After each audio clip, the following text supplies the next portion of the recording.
Most men go to the gym 5-6 times a week, they train hard, they push harder, and they think that with more willpower and tracking their calories, they are going to make more progress. Yet they look exactly the same for months in a row or even years. They have barely noticeable results, and that's because of a thing that most people are completely unaware of. So as you can see on this picture, I was training around 6 times a week for 2 hours, yet I have no results to show for. I was skinny fat, probably some noticeable results on the back, but I can't say anything. I look like complete shit. And now I look like an absolute Greek god, having my dream physique, having massive amounts of energy, and feeling amazing. And it was because of fixing my cortisol levels. And so, just as I said, most men don't have a motivation problem. They live in a chronically stressed system. And how do you actually spot if you have high cortisol? Few of the symptoms are this. You're always tired. You're wired at night, exhausted in the morning. You're training hard but not progressing. You have cravings and you're easily irritable. Your irritability levels are super high. You have low libido and low drive. You feel like a sluggard. You're easily distracted by anything. You're cluttered in your mind. And you just feel like complete trash. Like not wanting to do anything. And that's usually because you're chronically stressed. So you're not going to fix this with more willpower. That's not going to do anything for you. And most people, even I myself, was just thinking that if I do more workouts, if I'm just harder on myself, I'll get more results. But I didn't know that I'm chronically stressed. And so your body only cares about one thing, and that is, am I safe or under stress? And stress doesn't come just from one place, just as most people think. It comes from a lot of different places. So it comes from poor sleep, it comes from low quality food, it comes from blood sugar crashes, from too much training, from constant stimulation like your phone, EMFs, your Wi-Fi, and also mental pressure from your business, from your relationships. All of them pile up. So different inputs equal same stress response. Most people think that, oh, poor sleep is affecting one side of me, low quality food is affecting one side of me. No, you have only one nervous system and everything piles onto you. And the perfect example I love using with this is thinking about your nervous system just as a cup. Like you have on here poor sleep. It adds a layer of stress. Then you have low quality food, it adds another layer of stress. Too much training, another layer of stress. Mental pressure, another layer. And then people think that, oh, if I have more willpower, I'm going to have more results. No, what you do is just increase your actual cortisol levels even more. And now your nervous system is fried. And the water is going to pour out from the cup. So you're not going to see results. You need to drop it so that the actual water remains in the cup. That's how you need to think about your stress levels. And when the stress stays high, your cortisol is going to be elevated and then the body shifts into survival mode.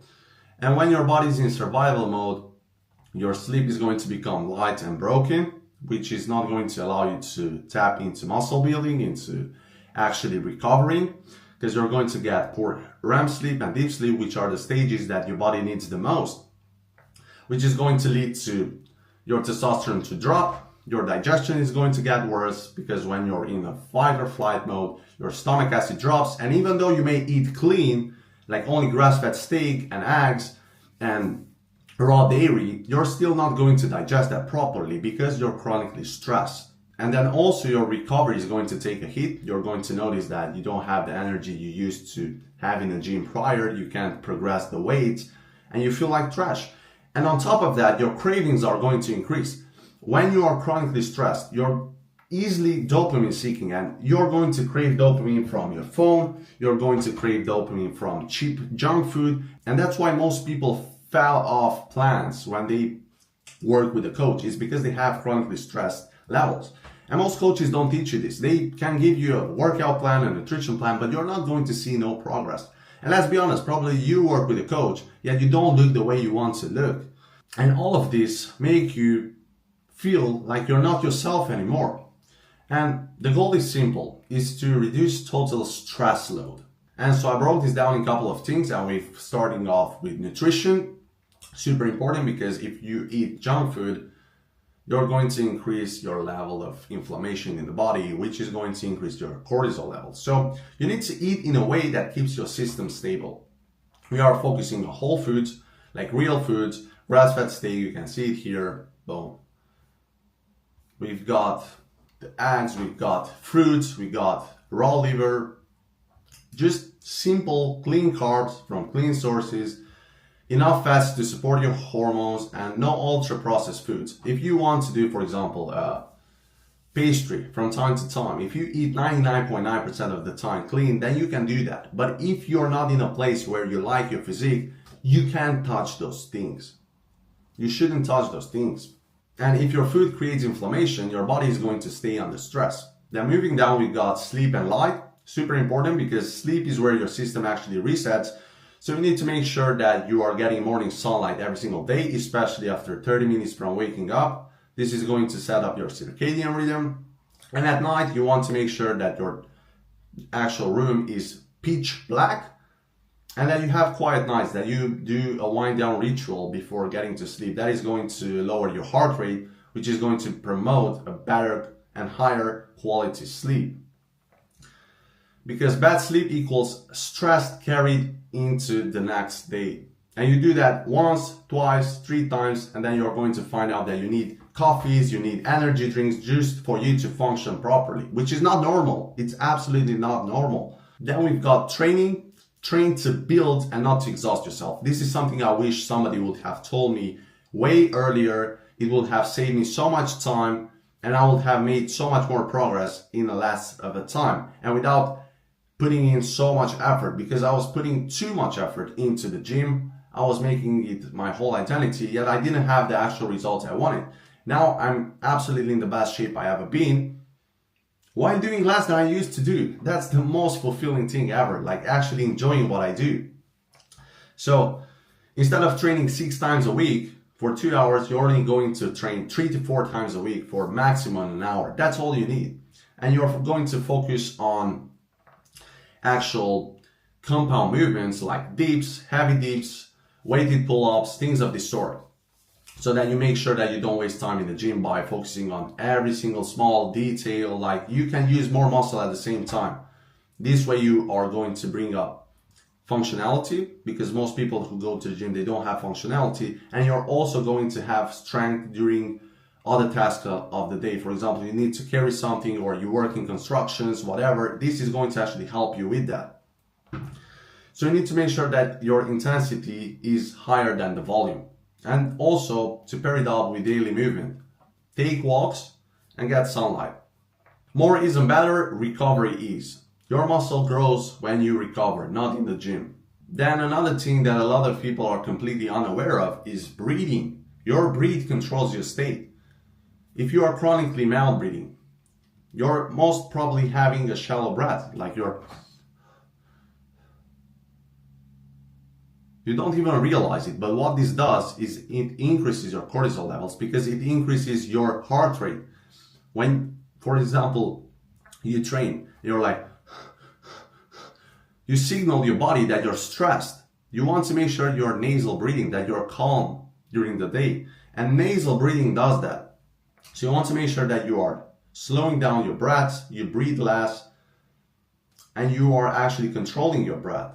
Like, make sure you have big inhales, and a mental cue you can use is breathe downwards, so that you can actually make sure that you breathe through a diaphragm. That's how you're actually supposed to breathe. And most people breathe incorrectly. And also super important, mouth closed during sleep. You can use micropore tape or those regular mouth tapes, so you ensure that you are going to breathe only through your nose.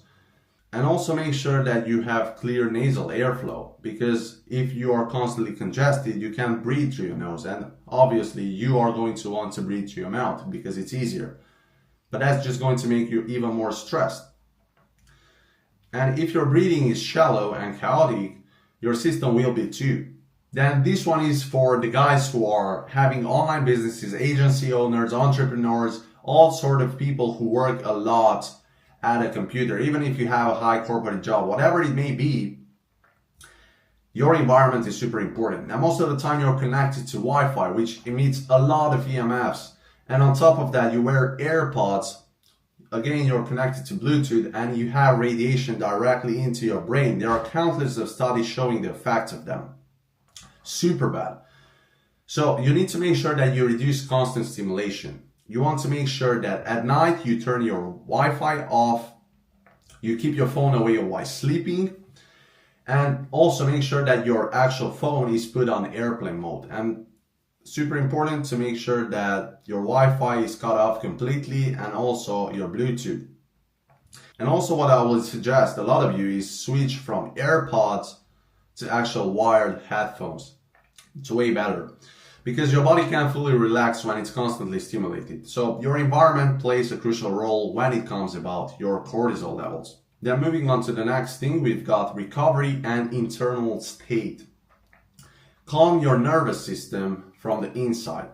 Less noise, less scrolling, more stillness, more presence. Make sure that you spend time in nature, you do saunas often, and also that you do recovery work like mobility. And on top of that, you can even support it with supplements. But I don't recommend supplements if you haven't fixed everything we talked previously. Most importantly, the sleep, the training, and the nutrition. Then after you are actually taking care of all of those, you can start thinking about taking supplements. But don't put your focus on supplements. They are just some tools that we can use once we actually make sure that we are having everything else nailed down. So the supplements I'm talking about is N-acetylcysteine. This is going to boost your glutathione, which is a powerful antioxidant in your body, which is going to reduce your oxidative stress and also supports your liver function. So if you want to have your cortisol levels in check, make sure that you do this daily. This is the daily base. You want to make sure that you get sunlight, real food, hydration plus minerals, movement, sleep, and low stimulation. If you do this every single day, you're going to make so much progress in the gym while training less. So I was doing way less and making way more progress, and also making everything be enjoyable. Having massive amounts of energy, that's what it's all about. Because if you only go to the gym and you feel off, even though you may get results, it's not worth it. It's not worth to have that miserable life. You want to actually make it a lifestyle that you enjoy, that you love. They wake up with gratitude, that you are excited to dive into your day. Then we've got weekly resets. In here you can throw in a couple sauna sessions. You can also throw in like trips in nature where you're preferably doing forest bathing. It lowers your cortisol like crazy. And also mobility, which is going to promote better recovery. So remember, a calm system builds more energy, better recovery, higher libido, clearer mind, and a stronger physique. I put in here a couple pictures just for you to see. Boom, on a bike, climbing Transalpina, journaling, working, being outside in nature, and the physique. Boom. So with that being said, you don't need more motivation, you don't need more willpower. All you need is a system your body feels safe in. If you regulate your cortisol and you are making sure that you do everything I discussed in this video, you're going to see so much progress and you're going to feel like crazy, like you never felt before. If this helped you out, don't forget to leave a subscribe, leave a like. You can even leave a comment on what else you would want to see. And I'm gonna just continuously put out content on nutrition, on training, on how to get a better mindset, how to improve your relationship with God, and develop as an individual from all endeavors, mind, body, and spirit, most importantly. So don't forget to like, and I'm gonna see you guys on to the next one. Love you.